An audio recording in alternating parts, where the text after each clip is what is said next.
I now want to invite the President and Vice-Chancellor, Margaret Gardner, to present a candidate for the degree of Doctor of Laws, honoris causa.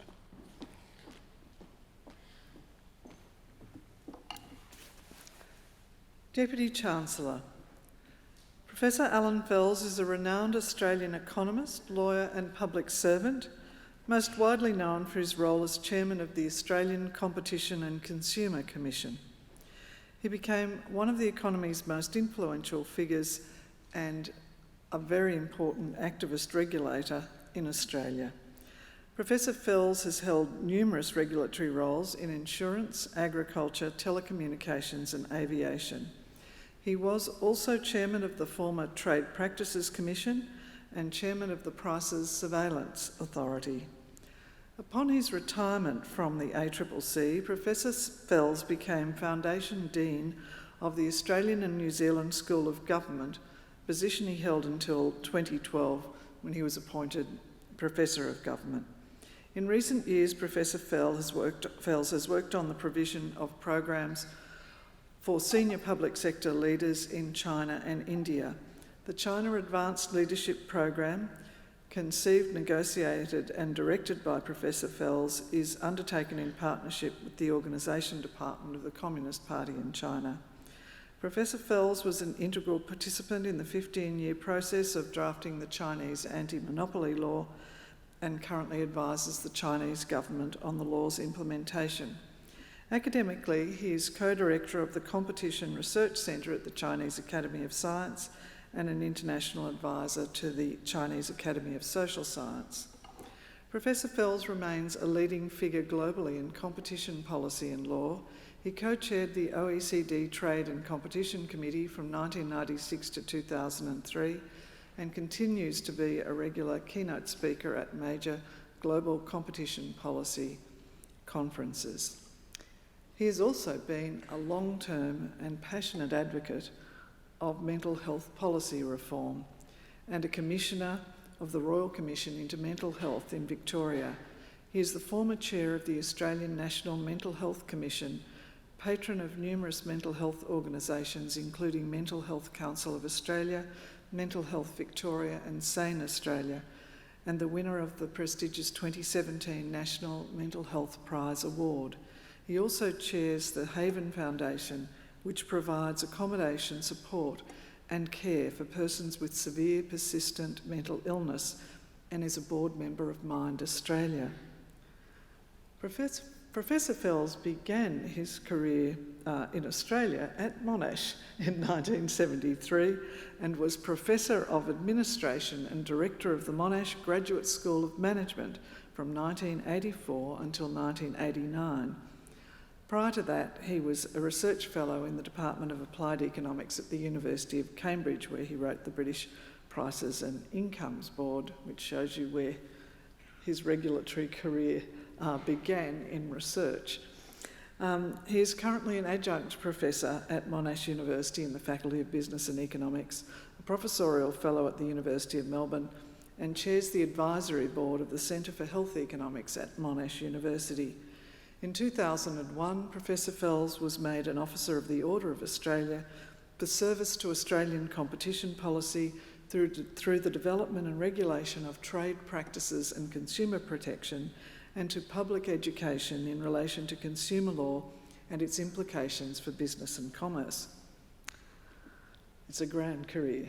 Deputy Chancellor, it gives me the greatest pleasure to present to you for admission to the degree of Doctor of Laws, honoris causa, Allan Herbert Miller Fels.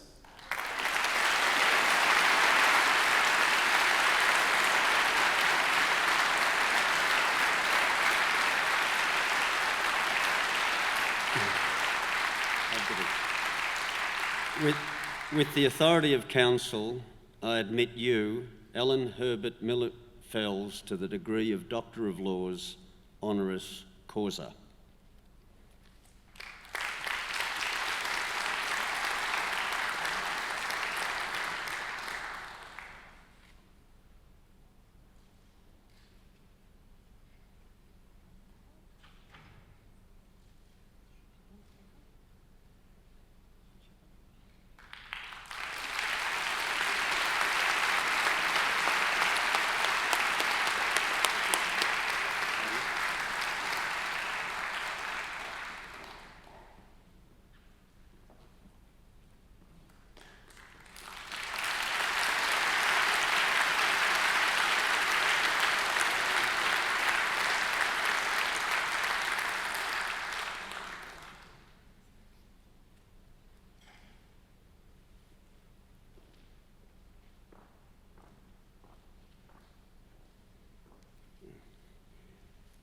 I now have much pleasure in inviting Professor Allan Fels to deliver the graduation address. Thanks,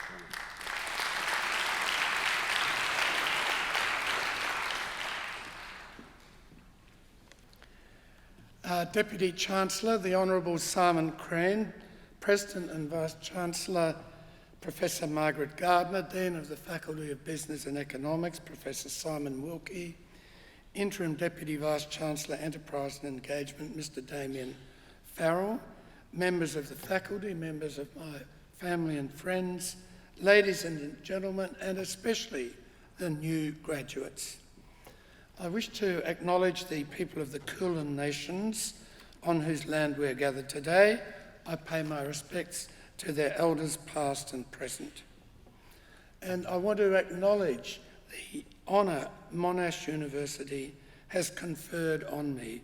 Monash is in the top league of universities internationally, and it is the university at which I have spent most of my academic career, and I can think of no greater honour. But above all, I congratulate each one of you as graduates on your achievement, a well-earned degree from a great global university. It augurs well for a bright future for you. And I note that your achievement has occurred in the especially challenging circumstances brought about by COVID-19. And I also acknowledge the dedicated, selfless, lifelong contribution to your success by your parents, your families, and your friends.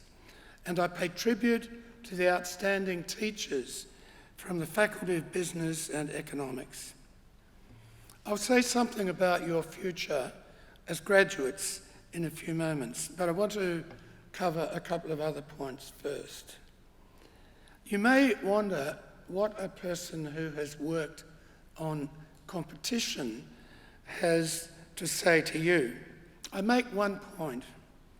If you were graduating 100 years ago, your chances of getting a good job would have depended on who you knew, your family's connections, their position in society. But around that time, particularly following the Trevelyan report, it was determined that who got jobs, at least public jobs, should be determined by competition for them and not by personal connections and class. Awarding jobs on the basis of competition is fair and creates equal opportunity and rewards the hardest working and best. It gives students a strong incentive to seek excellence. Each year we have better graduates than ever, like this year. Competition benefits them, their employers, and ultimately the whole of society. Such is the power of competition. You'll be less surprised that I have something of relevance to say to you about my other field of interest, mental health. Mental health challenges are likely to affect most of you directly or indirectly, personally or professionally, at some point in your life. Data shows that in any 1 year, 1 in 2 persons in every country experience a serious mental health problem, and about 1 in 2 experiences an episode of mental illness at some point in their lifetime. Experiences such as acute depression, anxiety, personality disorder, and 3 to 4% of populations everywhere experience severe mental illness such as schizophrenia, bipolar, deep chronic depression, or other afflictions. And mental illness, a shadow pandemic, worsened in the lockdown. We need to understand certain things about mental illness. First, it needs to be recognised that mental illness is the same as a physical illness and needs equal attention. Secondly, recovery from mental illness is possible. Recovery doesn't necessarily mean a perfect cure. It means a big improvement, sometimes close to a perfect cure, through a combination of proper medical treatment, psychosocial and other help and housing, enabling people with mental illness to live their lives the same as the rest of us, having somewhere to live, access to proper treatment and services, having something to do, whether a job or an activity, and having social connections. Third, persons experiencing mental illness must be treated with compassion and sympathy, not with stigma, discrimination or blame, or through sidelining in society. Fourth, wherever one looks, things can be done about mental health. Schools and universities, although already providing some services for mental health, could make the mental health of students a higher priority. Employers could take steps to design work in ways that help prevent mental illness, e.g. by designing suitable work environments, by having work hours that aren't excessively demanding, and by having good processes for handling people at work with mental health problems. Finally, governments and the community need to make mental health a higher priority. Mental health accounts for about 13% of the burden of illness as measured by the World Health Organization. But it attracts, in just about every country, 7% or often less of the health budget. Clearly, it's underfunded, despite the economic as well as social benefits that flow from improved mental health. Mental health has an effect not only on the life of the person with a lived experience of it, but on their family, their friends and those around them, and on the community. In short, mental health is everyone's business, and as graduates I recommend that you prepare yourself for any circumstances under which you experience its impact, directly or indirectly. Now let me turn to your future as graduates. As the Vice-Chancellor, Professor Gardner, has said, the Monash motto is Ancora Imparo, and Still I Learn, attributed to Michelangelo, who is still busy working on and improving his sculptures until his death, aged 88. No motto could be more relevant to you as Monash graduates facing the future. Your education has been the start of a process for lifelong learning. We live in a learning society where there is a constant need to fill knowledge gaps, to update, upgrade or acquire new skills in a world of constant change, whether by learning on the job, private study, doing courses, or returning to university. Incidentally, there's another reason to do further learning. Of late, according to the Hilda survey, the premium for graduates, the extra amount they earn compared to non-graduates, has been reduced in Australia, not necessarily elsewhere, and whether permanently or temporarily, we don't know yet. But a Monash University degree is the best foundation you could have to do further learning that will add to your earning power. It's important to recognise that new skills and new knowledge acquired after your graduation not only strengthen your existing capabilities, but also extend or broaden them. As you move up the ladder, most people find that the problem solving requires a range of skills and disciplinary knowledge. One example would be mental health.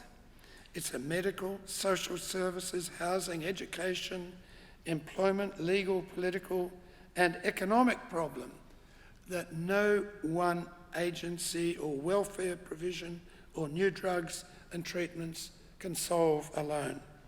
It's a challenge to society which calls for innovative, interdisciplinary, multi-skilling approaches. But above all, in this field and all the fields you will work in as you rise in society, problem solving involves the ability to see problems from a broader perspective. I myself have been the beneficiary of having studied two disciplines, law and economics. And when a practical problem arises, I find that the approach stemming from each discipline is very different, and each brings a distinctive analysis, solution, benefit. It's taught me that there are always more than one way of looking at a problem. Now, the learning that I've just described is about the world and how it works. It's of a technical nature, involves taking courses, studying, reading books. I sometimes call it fast learning.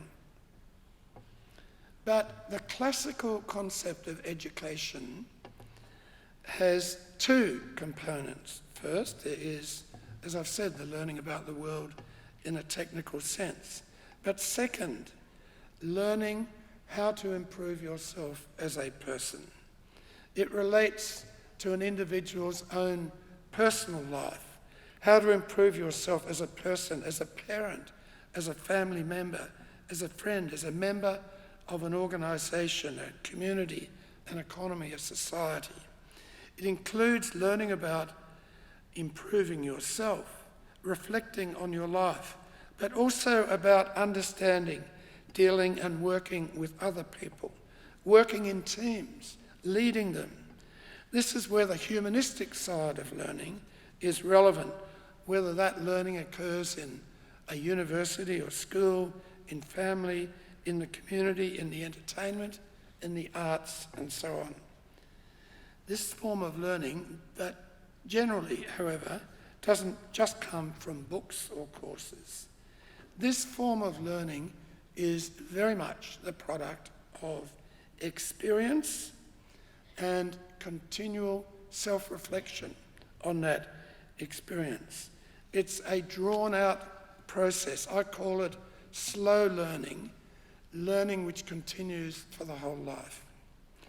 And it involves the continuous process of self-development, where the goal is the development of all one's talents to the full in the service of the community, the workplace, and of course, family and friends.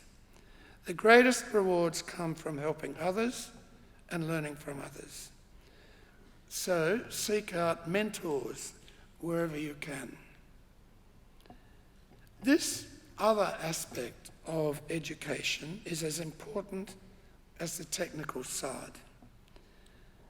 I myself have been involved in more than one high-level selection committee for a CEO position in a big organisation where two candidates had presented for the final choice, one being technically better than the other. But on many occasions, selection committees have opted for people not for their technical skills or industry knowledge, but for their personal skills, their understanding of other people, their understanding of how to deal with them, work with them, and lead them based on their experience, their sensitivity, and their own deep reflection based on experience. I call this slow learning. It takes years, it's continual, and it is an important component of learning. I believe you'll find out about the truth of this as you move up the ladder in your job and in society and in your family dealings. A word about failure. Not so long ago, I met a top Australian cricketer. I asked him his biggest challenge. Was it his physical fitness? Was it his batting form? And so on. He said, "The greatest challenge I have to deal with is failing." A top cricket batsman normally fails every 2 or 3 innings or more, even if in top form. The same applies to all sports people. including the top champions, whether in athletics, swimming, tennis, golf, table tennis, football, or whatever. They have to learn that failure is normal in a career, that you have to accept it and cope with it, not be thrown off by it, but learn from it. And as graduates, you may experience it. The key is to accept that failure occurs for all at some point, to learn from it, to change what you're doing, maybe your style, maybe your habits of work. Maybe you need a total career change. Don't be afraid to move from your excellent undergraduate training to a completely different field. Take that risk. Something I did. I changed career in midlife and it paid off. But in short, you have to be able to learn to live with, survive, then try to move ahead from any low point that hits you. Once again, I congratulate you on your great achievement. I wish you every success in your professional and personal life. Thank you.